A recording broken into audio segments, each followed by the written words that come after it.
Right, hi guys. So, guess who's got COVID? That'd be me. You can see a couple of positive tests there. Suffering a little bit, not too bad, but a bit achy all over. Sore throat,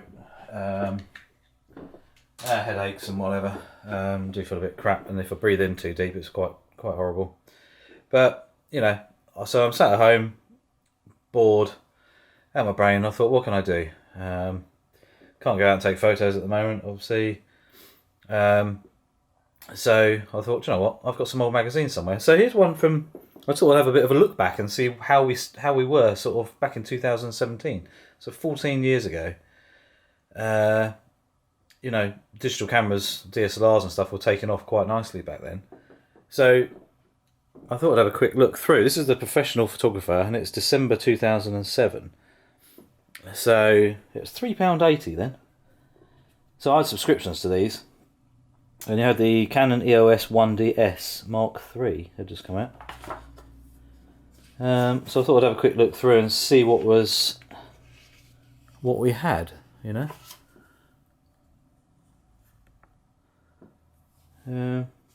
I thought I'd have a bit of a read, because I don't really read very much anymore. So, and thinking about what we've got today in terms of image quality, speed and ISO range and all that sort of stuff, it's quite interesting to see how well and how things have changed. This is the Olympus, their flagship, the E3 apparently. It was a 4/3 10.1 megapixel. So yeah, ISO range 100 to 3200. So ISO range was very narrow back then, but more sort of. I mean, in the film days, we didn't really shoot above 1600 ISO. Really, very fast film. But it could do 1/8000th of a second and 60-second exposures. So that was quite interesting. A 230,000 pixel screen on the back, and they had a flippy out screen there, so you could do vlogging with or whatever. But obviously no video capabilities, I doubt, back then. Even this, the Hasselblad, what have we got here? The Hasselblad H3D3S 30ms. So 39 megapixels, medium format. ISO range could do 50, 100, 200 and 400. 66 megabyte images. Shutter speed, that could do 1/800th of a second to 32 seconds. Don't know how much that was though. How much was it? £22,000 plus VAT. Blimey. And then even remember the old compact flash cards? So I'm not sure how fast. Well, 45 megabits per second. There we go. It was just interesting looking back, I thought. SanDisk Extreme, the old compact flash cards. So how things have changed now with all obviously CF Express cards and speed and all that sort of stuff is quite interesting. £99 for a tripod. Tripods don't seem to have changed that much, as in like their prices have seemed to always seemed, things are available, quite good ones for around about the £100, £150 mark. They're all sort of still around that price. Obviously you can buy carbon fibre ones, etc, etc. I had one of these, the Jobo Giga 1 Ultra Portable Storage Device, £135 to £180, and it had lots of different card slots in it, and you could literally, so there's that thing there, you could literally just plug your SD card in there if you're out travelling or whatever, and you just copy it on. So it's quite cool. Had a hard drive in there. That was quite good. And Canon released their 200mm f2 lens. What's this thing here?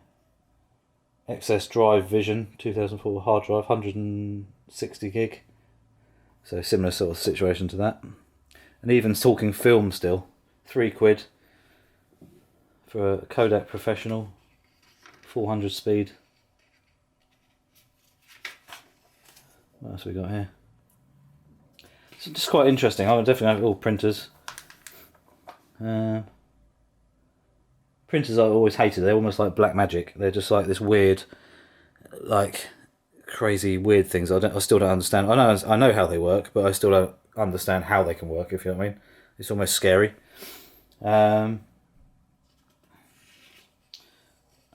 And the i1 display too for the calibration. I had one of those actually, £170. Tamrac. I haven't had it. Yeah, actually, I did have a Tamrac bag years ago.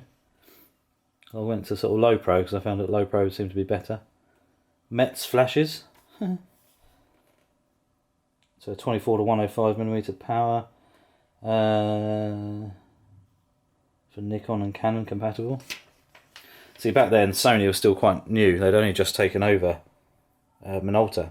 So I was using the 7D from Konica Minolta for a bit. And then moved to Sony eventually. EOS 40D from Canon, 6.5 frames per second, 10.1 megapixels. 3-inch LCD screen at the back with live view. It's just quite interesting. Even though some of the photos still look awesome.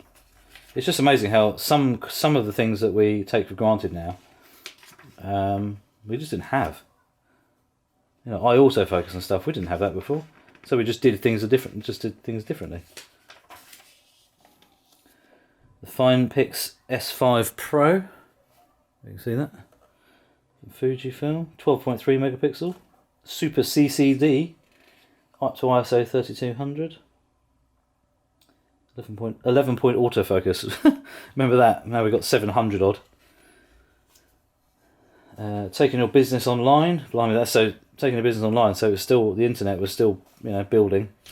Good portfolio site. Selling prints online. What else we got here? Directing traffic to your website. Sigma's, one of Sigma's lenses there, or the old 1020. Yeah, friend Simon had one of those. EXDC, so that was the crop sensor lens. What else we got here? Remote access, transfer your images over the internet, even the side of the Alps. So it was all quite new back then. Even 14 years ago, things have changed a lot, you know. Some more of the Sigma flashes. Don't know, just thought it was a bit crazy, and just thought, you know, things have changed quite a bit. You know. What's we got here? Launching our own stock library. I actually started to do one of those, but it turned out it was so much work, and when you're working as well, it just wasn't going to work. So we scrapped that idea. I think we get to some different cameras for sale in a minute. Kodak Labs still going, so even the old printing labs are still going strong. Here come the adverts. I thought there'd be more camera adverts in here, to be fair, like, you know,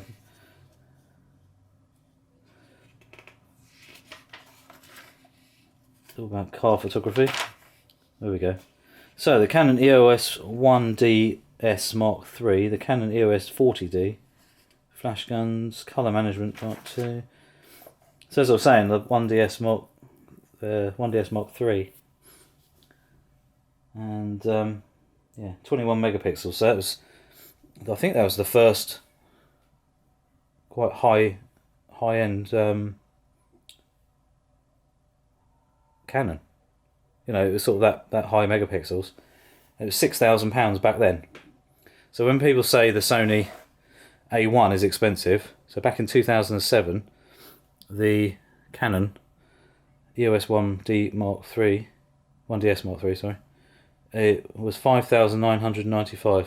Buys you a lot of camera, 21 megapixels, superb build quality, and every feature you can think of.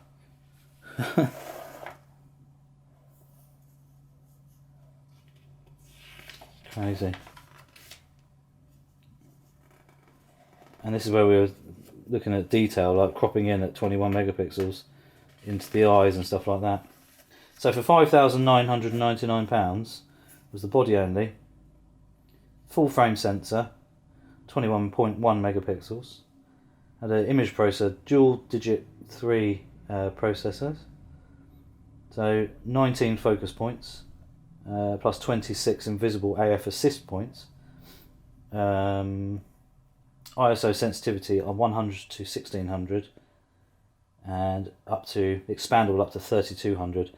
So that's where the things have changed, isn't it? Over the time that we can now go up massively. Not that I really use the high ISOs that often, maybe 20,000 occasionally, nothing more really. I don't really need to. But just shows you how things have moved along. White balance, auto, 6 presets, viewfinder, 100%. Obviously, it was through a pentaprism, whatever. 3-inch TFT screen with 230,000 pixels. Lithium-ion battery, up to 1,800 shots. Weighed 1.2 kilos. Yeah, and like I say, for £6,000. So when you think of it like that, and I actually didn't realise that it was that expensive. When you think of it like that, it makes the cameras today actually look quite a bargain, because the amount of technology we've got stuffed in there is ridiculous. So yeah, that's quite an eye opener actually. EOS 40D. So obviously a replacement from the 10, the 20, and the 30D. These were sort of like the entry level cameras, I believe. Not really a Canon man, so. Is that there? So 750 quid, or 950 quid with a kit lens. The 10.1 megapixel crop sensor. Still shot up to 1/8,000th of a second though, which is good. So it allows you a lot of creativity and stuff with faster lenses. 3-inch TFT screen on the back. Did 6.5 frames per second. Actually, didn't mention the 1DS Mark III's shutter speeds. The SB800, I remember this flash. Either my dad had one. I think my dad did have one, actually. Or friend Simon had one. Can't remember, one of the two. When we were in the realm of Nikons. The Mets, I remember one of these as well. Never used one, but I have seen them. It's just quite interesting looking back and looking at pricing and things like that. It's quite crazy. You know, that flash before the Mets one was 500 quid. You know, what's this one here? 530. So technology was still quite basic even back then. You know, for what we get now, like I say, I think everything's a bit of a bargain. The amount of tech that they can cram into stuff for the price. Some interesting photos here. Event photography, a sunburnt bloke holding a lady. Printers. There we go, bags. So bags, similar sort of pricing as today, really. Sort of 80 to 130 plus for certain, the smaller ones. I actually had this printer. Is it the A3 one? Yeah, the professional A3 printer. Very good printer until it went wrong, and that's why I said earlier I didn't like printers, because they just, I don't know, they just do my head in. So I'd rather pay for someone to do it. At least I know it comes right, and if it goes wrong, it's not my problem. And printers are just this crazy magic thing that does stuff, and you're thinking, how does it do that? What else have we got in here? You can tell I don't read much, because I've literally probably bought this and opened it once and probably didn't even read it. I've got loads of magazines. But yeah, no, I think we're not going to get much out of this now. Let's go backwards. Oh, it's just adverts now. It's when you used to get adverts for different little companies and studios and things like that in there. So, yeah, I just thought I'd have a quick look through this magazine and just see one. It was just interesting to do with pricing when the D3 and the D300 launch, December the 5th. And that's when Nikon were using Sony sensors. 40. Here we go. So the 1D, the EOS 1D Mark III was 2,500 quid, and the 1DS Mark III was the 599. The 40D was anywhere between 999 and 1,400, depending on if you had lenses with it. As you can see, the market on Canon was huge. That's from Park cameras. That's who I still use today. Yeah, Canon Eos lenses. Not seeing a Sony anything yet. So, you know, it was still quite new back then. And for me, it was a real benefit. Yes, literally Canon. Even Nikon hardly appear anywhere. But yeah, for many years, obviously Canon and Nikon kind of like run the roost, and then obviously Konica Minolta decided, right, that's it, sell to Sony. And that's when I bought into it from my Konica Minolta stuff into Sony. And the way they did it was actually really good, because they basically ended up giving away loads of old Konica Minolta stuff really quite cheap to try and shift it. And then obviously once Sony had it, you were sort of in a good spot to sell the camera gear on and then buy the Sony stuff. But also, because no one wanted the Sony stuff or the Minolta A-mount stuff anymore, they were so cheap. I bought a 135 Zeiss lens, I think, for £600. Used it for about 3 or 4 years, and by then Sony had started to become big, and this, and it gone up. I sold it for over £1,000.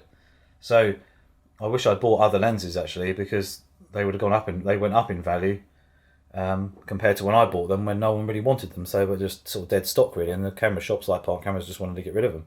So the prices were a lot much lower. So anyway, guys, I hope that was a little bit interesting. It's probably a bit boring, but 16 minutes worth of me blabbering along. But I just thought it was quite interesting on how prices are still roughly the same, but what you get for your money is bonkers today. That's what I think. I think we're very, very spoilt.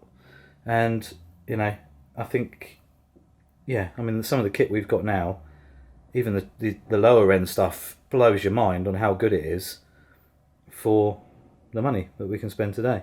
Even though it seems a lot of money, but when you see a £6,000 camera, or even £22,000 Hasselblad back in 2007, I'm going to see if I've got any older magazines, but it was just interesting to see. But anyway, leave some comments below, let me know what you think. And, did you have anything back then? Any of those cameras that I've talked about and looked through the magazine? Let us know. Anyway, don't forget to click the subscribe button and the little notification bell as well.